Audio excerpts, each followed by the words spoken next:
Okay. They're here again to come in and I don't know what it is. Another meeting with Suzanne. And this girl. Anyway, we'll see what they're about.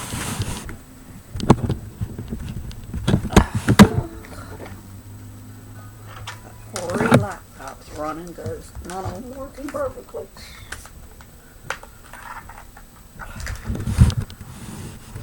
I dream the genie of a techie assistant.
As we reported earlier, the jury began deliberations today in the federal sex trafficking and conspiracy trial of Ghislaine Maxwell, the former girlfriend of the late disgraced financier Jeffrey Epstein. John Yang brings us up to date on the trial. Judy, Maxwell faces 6 charges that allege she facilitated Epstein's abuse and trafficking of underage teens. Epstein died in federal jail in 2019 before he himself could stand trial. This case involves 4 of the dozens of girls Epstein was accused of trafficking and abusing. Moira Penza is a former assistant U.S. attorney who led the prosecution that resulted in the 2019 sex trafficking conviction of NXIVM cult leader Keith Raniere. She's now a partner at the firm Wilkinson Steckloff. Moira, thanks so much for being with us. This trial gave the 4 survivors who are involved in this case the opportunity that was taken away from them when Epstein died. You've worked, that's to have a day in court. Now, you've worked on similar cases, high-profile cases. What does it mean for these survivors, these women, to be able to go into court and tell their story? You know, John, I think it is really important that people get to see victims of sexual violence have the ability to seek justice through our criminal justice system. It's very different than some of the other means of speaking out that we have seen in the past with the hashtag #MeToo movement. We've seen a lot on social media, and there are benefits to that. But there's something about seeing individuals brought to justice within the criminal justice system where they're able to actually face the people who did victimize the real them, victims, actually be they won't able protect. to testify with the prostitutes cross-examination that brings a lot that brings somebody down. Oh, they get on board that one right away. And when done properly, hopefully will be a way of really preventing this sort of sexual abuse in the future and deterring this type of behavior in a very meaningful way. The prosecution spent a little less time than had been anticipated. They called fewer witnesses than had been expected. Incredible. Tell us what the prosecution case was, and also talk to us about that, what apparent decision to streamline the case. As a trial attorney, it is really important to streamline your case. And that's something that takes a lot of discipline. It's really important to make sure as the prosecutor that you are sticking to the actual charges against Maxwell and where she was most directly involved. And so I really think that was a conscious decision on behalf of the prosecution to really highlight those areas where Maxwell had the most involvement with these victims. So we saw that they really had their theme of Maxwell as this enabler in chief, this partner in crime, who was really recruiting and grooming these young girls for Epstein. And we see that they really were consistent throughout their examinations in maintaining that theme and really presenting Maxwell at the top of this sex abuse pyramid, as they described it. And then what about the defense? They were trying to push that she was the scapegoat since Epstein was no longer available. What else did the defense argue? The primary defense was really that this isn't about Maxwell, that Maxwell was separated from a lot of these crimes, that she may have essentially had a bad boyfriend, but that she didn't necessarily know what was going on behind closed doors. And that's why we see that the prosecution really focused on where was Maxwell, the times when she was actually in the room, when she was actually a participant, when she's actually getting payments towards the end of Jeffrey Epstein's life to really connect those dots. So we definitely saw the defense trying to separate her from that. We also saw what has become quite common in these sexual abuse cases of attacking the victims. And we saw that throughout the cross-examinations. And what we have seen time and time again is that that often backfires and that juries often react very negatively to that sort of cross-examination. So here we did see that there were various attacks of varying kinds. So whether there was an incentive, a financial incentive, that's how many of the victims were cross-examined. But then we also saw cross-examination about issues of memory. Was there some sort of conspiracy to, once Epstein was dead, to implicate Maxwell instead? And Maxwell did not take the stand in her own defense, which she's not required to do. And the judge instructs the jury not to read anything into that. But we've had a couple of high-profile cases recently where high-profile defendants have taken the stand. Is that, you think, even though they're told not to think about it, does that have any effect on a juror? I do believe that jurors follow the instructions as given to them. Do I think as human beings there can always be a subconscious effect? Of course. But I do think the Maxwell case is very different than some of the most recent high-profile cases we've seen where defendants made the unusual decision to take the stand. Because far more often than not, it is what we see with Maxwell, where the defendant does not take the stand and exercises their right not to incriminate themselves, right? Once you take the stand, then you have essentially waived that right, and you can be cross-examined about everything that has already been presented during the trial, as well as additional bad acts that could go to your credibility. We're not talking about a securities fraud-based crime like we have in the Holmes trial. We're not talking about Kyle Rittenhouse, where you essentially need to take the stand in order to show self-defense. This is a case where Maxwell has already testified under oath previously. She would have to contend with the testimony that she had given before. And so I don't think it was, I thought that she likely would not take the stand, and that this was much more consistent with what we typically would see her being advised by her attorneys to do. Former federal prosecutor Moira Penza, thank you very much. Thank you so much for having me. Oh, gosh. Wait a second. Because this got a really nice Christmas present. And this, I gotta pass the insurance license test. I'm studying for that right now. But it was actually funny with the legal concept section. That was the second section. And I'd spoken with my brother, who's in insurance, the night before, on the 24th. And he said, yeah, when I get lawyers coming in to take the test, because he used these tests, he says, I tell them, I say, don't overthink the legal stuff here. You'll get it all wrong.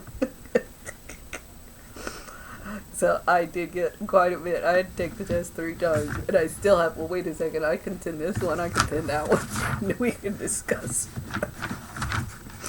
We can argue that one. So I understood why he told the people coming in there to take get their license who were lawyers.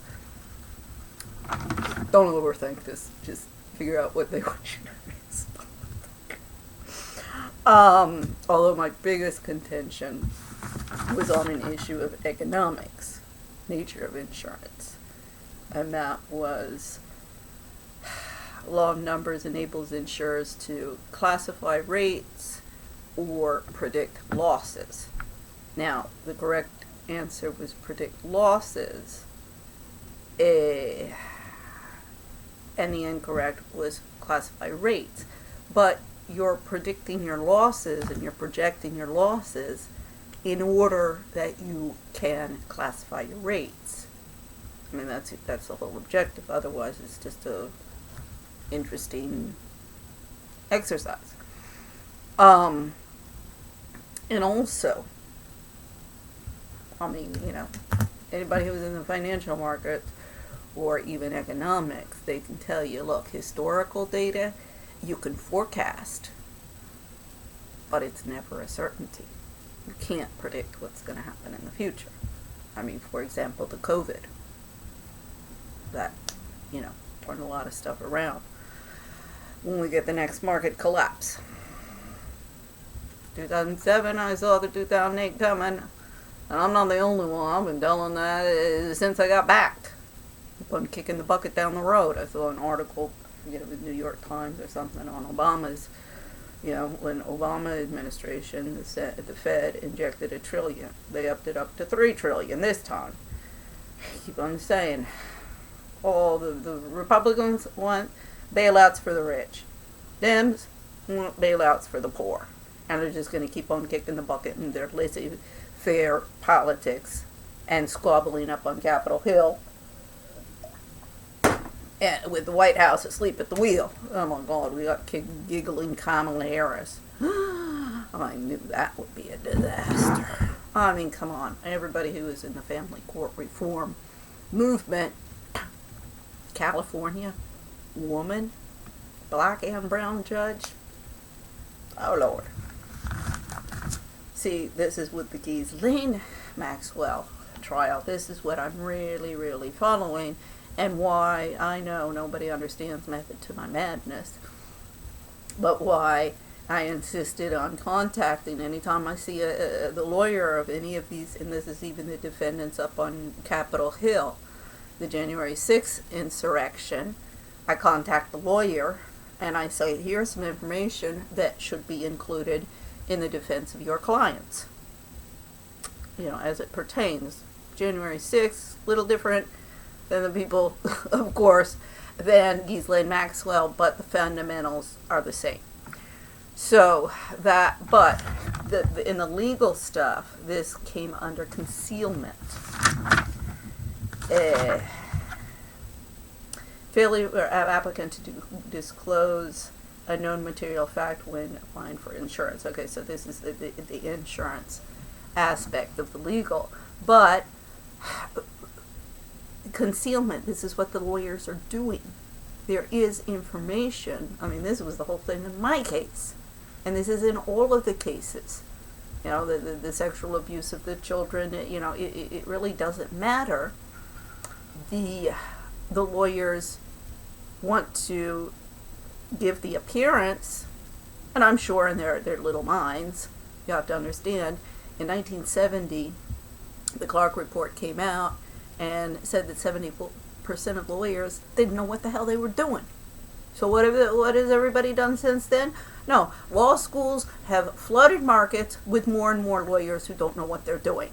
And then they're going into the law firms and ask any lawyer out there, what you learn in the law firm is forget everything you've learned in law school. That has nothing to do with the courts. Okay, so that should be a ding, ding, ding, ding, ding, ding, but apparently it's not. Then the bar associations, they need a colonoscopy like you can't believe. 3 to 4% of complaints filed receive any kind of sanction.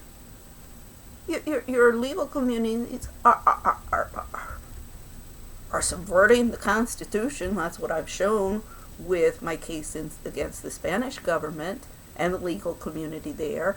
And that's building, all of these NGOs and think tanks. And, this is why Trump got in. It's building cases. Sure, you need to discuss some of these issues. I'll get on a podium and discuss any single one of these.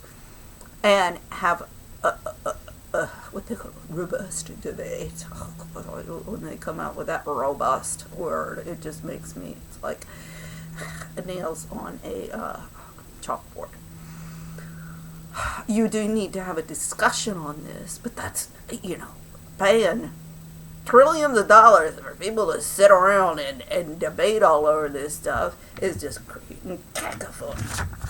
As soon as I get my license, I'm gonna, hopefully things will have degraded so much I'll get some op-eds in the New York Con posted. I've submitted them for years and years and years, and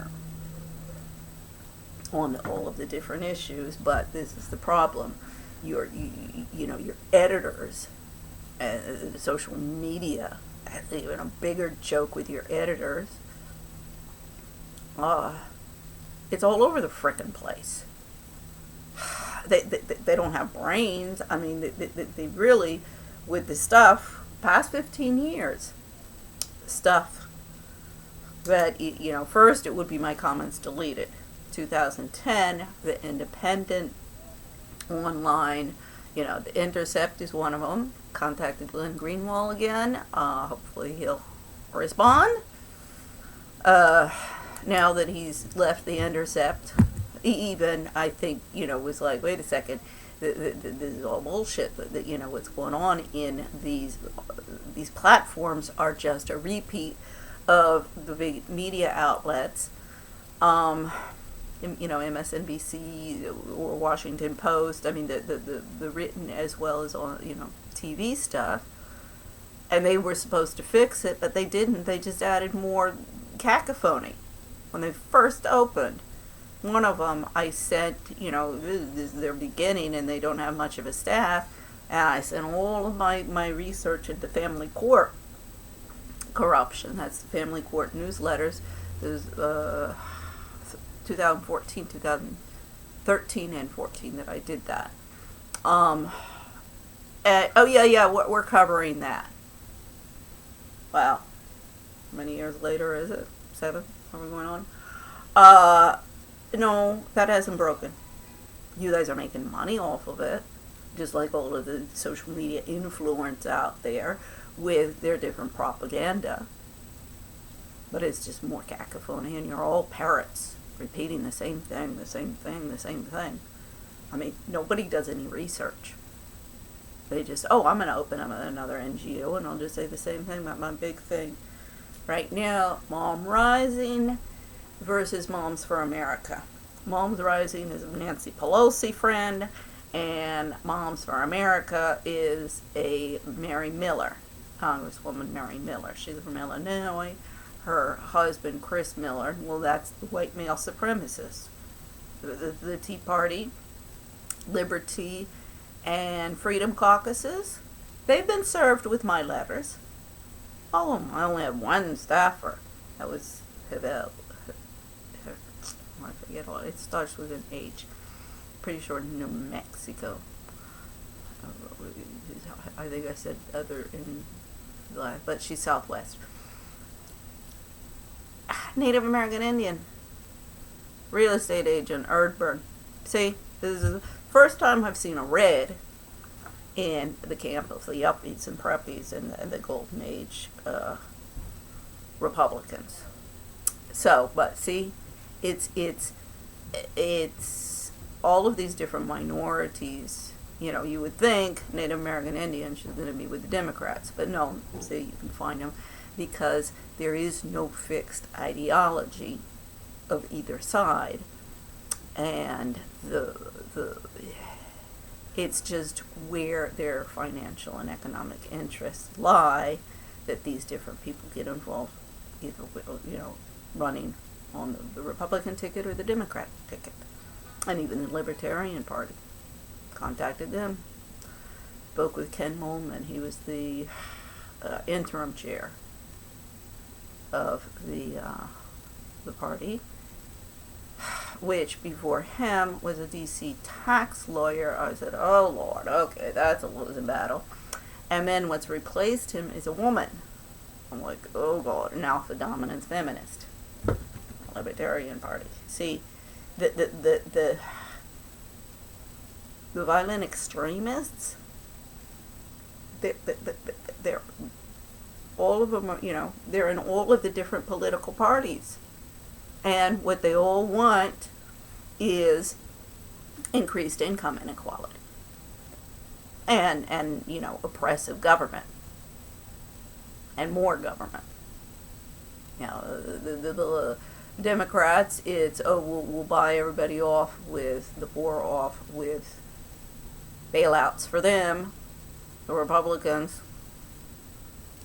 bailouts for the wealthy, who see when it gets to the end of the line and the markets collapse and the whole, because this is unsustainable. And when it does collapse, then that's when the alt-right, and that's why I'm not getting any assistance from the Republicans, even though, since 2007, John McCain, my mom was a good friend of one of his campaign managers. And I haven't been soliciting any favoritism. Now, everybody may think, like Jen Shaw, like,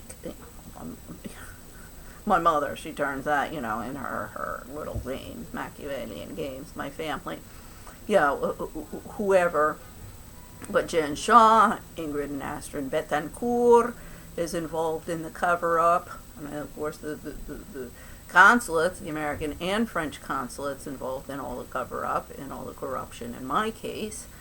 And that, is specifically my another one of my beefs with the Ghislaine Maxwell case is going to be when it all collapses and we finally do get these under human rights standards and looking at these under constitutions and penal and civil codes like they should be, instead of, oh, well, there's no law against bullying.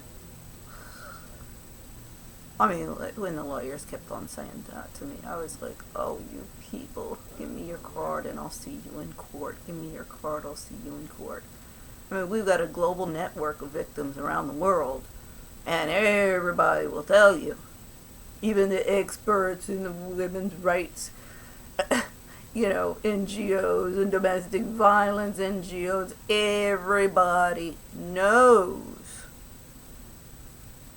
Can't find a lawyer who knows what the frick they're doing. So this is really my this is my focus with the Ghislaine Maxwell case, with the Governor Cuomo case. He won't grow a pair. With Prince Andrew, I got to his lawyer when they finally filed, because of course before they file any real charges in the United States, he's not going to have a lawyer representing him here. That's Andrew Brettler.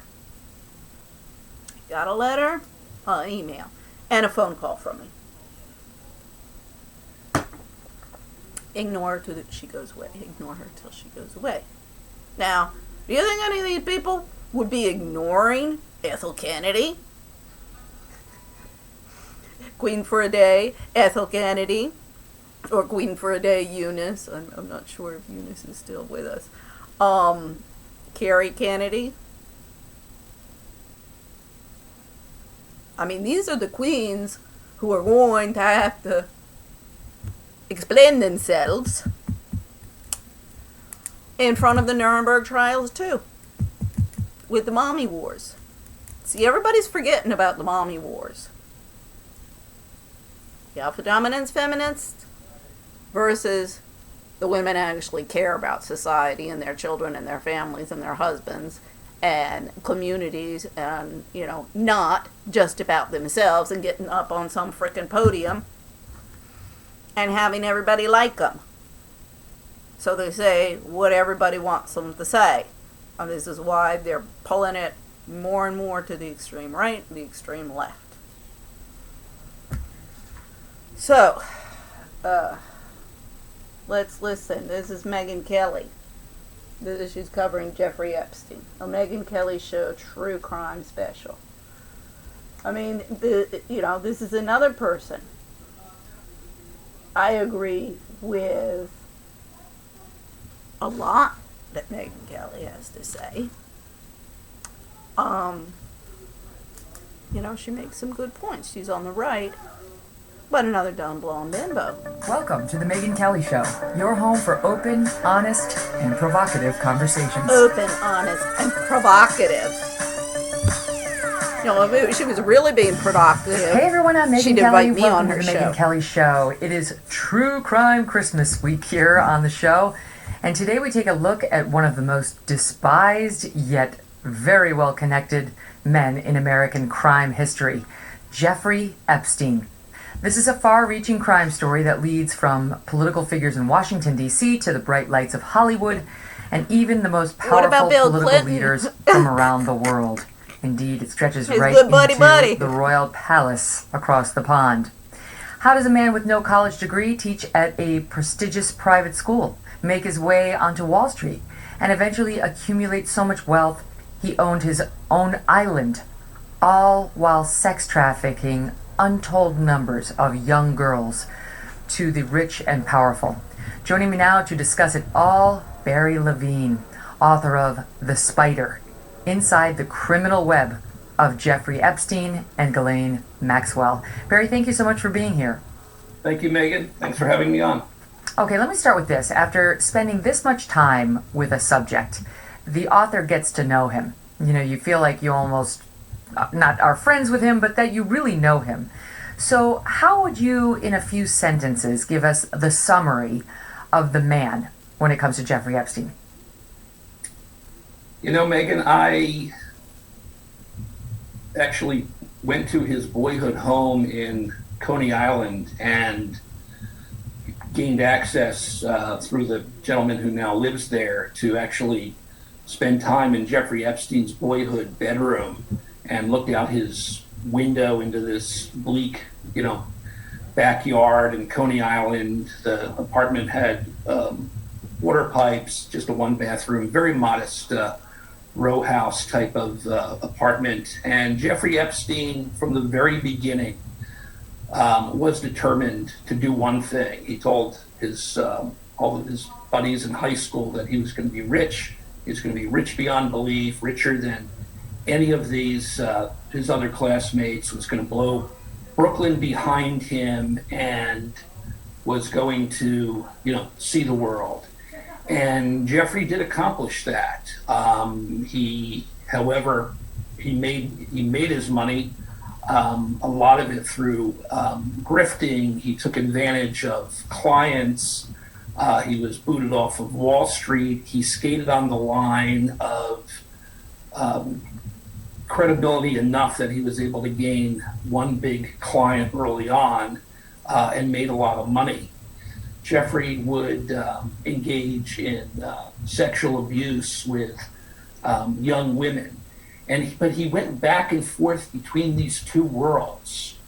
And to me, that is the most fascinating thing about Jeffrey Epstein, how he was able to maintain this presence with very smart, intelligent people, very powerful people who, made money themselves, people who were incredibly intelligent, Harvard-educated scientists and so forth. Yeah. But Jeffrey was able to live in their world, but at the same time, he also lived in this extremely dark place. And how he was able to compartmentalize these two worlds and go back and forth, I find most interesting. Fascinating. You know, when when I look at Jeffrey Epstein, I think, That's okay, the standard fare. unlike a lot of the What do you other think men who Trump have been does? very That's accomplished, the world of but had a very Trump. dark side that got outed, I don't see a special skill Dark from this side guy with other Jeffrey than Epstein. schmoozing. Clinton, You know, I think about like okay. Harvey Weinstein, Trump, it's okay. obviously deeply disturbed guy, but incredibly talented Hollywood filmmaker and producer. You can't take that away from him. You look at Bill Cosby, right? Gifted actor, comedian, sage when it comes to social issues when you hear him talk, but clearly had a very All up dark front. side when it comes to women. Even Bernie Madoff, right? Like he was the head of the SEC before he decided to do a Ponzi scheme during a time of trouble, and had genuinely accomplished a lot, pulled himself from rags to riches. And then, you know, when it went south, he chose badly, and it just spiraled out of control. But Jeffrey Epstein, what was his special skill? He wasn't some amazing investor. As you point out, he had one big client, Lex Wexner, the guy who owned, and up until recently even owned, The Limited, which owns Victoria's Secret and Bath and Body Works, among other companies. I can't find another accomplishment other than landing that client that he did in his whole career. Jeffrey was a mathematical genius. He knew people. He was a contact man. Jeffrey He put people could together. have worked for the military. He could have had a very distinguished career if he wanted. But this was a guy who never really This guy wanted lives to in La La play in Land. someone else's ballpark. He marched to his own drummer. He went back and forth, attempting some respectability and attempting to get some credibility. But he was never a guy who was ever going to sit behind a desk or attend meetings and so forth. Ace Greenberg, who ran Bear Stearns at the time, whose daughter, in fact, was taught by Jeffrey at the Dalton School, suggested to her father that this Mr. Epstein is a genius and so forth, and that led to Jeffrey's first job on Wall Street, where he didn't last very long because he got in trouble with the SEC, and after an investigation, even though he became at the time, a short period of time, a very brilliant options trader, Jeffrey was relatively booted out of there. Jeffrey never was able to maintain anything for a long period of time.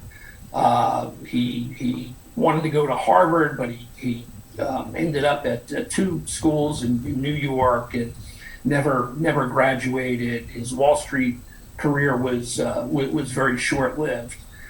He disdained, in a sense, just the normal way of life. This is a guy who wanted things done his way, and as he became older and as he became richer, he created this world around him where he was in total control.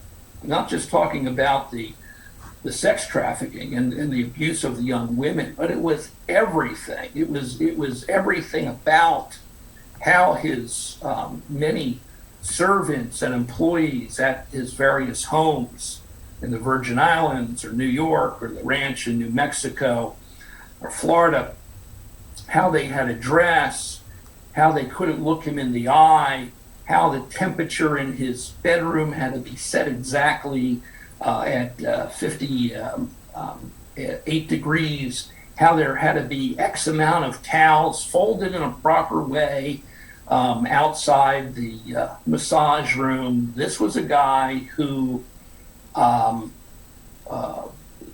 lived and existed in his own world, this very dark world, but to outsiders, wealthy people, former presidents, foreign leaders.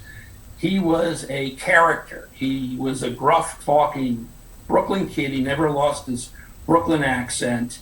There was an attraction, there was a charisma about Jeffrey Epstein that attracted a lot of these wealthy people. Yeah. And it was just something about his presence Yeah, the lifestyle. that he was a guy Studio who, 54 for the most going part, underground. was a failure at any attempts at real business, but created a huge amount of wealth, I believe, through blackmail, through extortion, through stealing.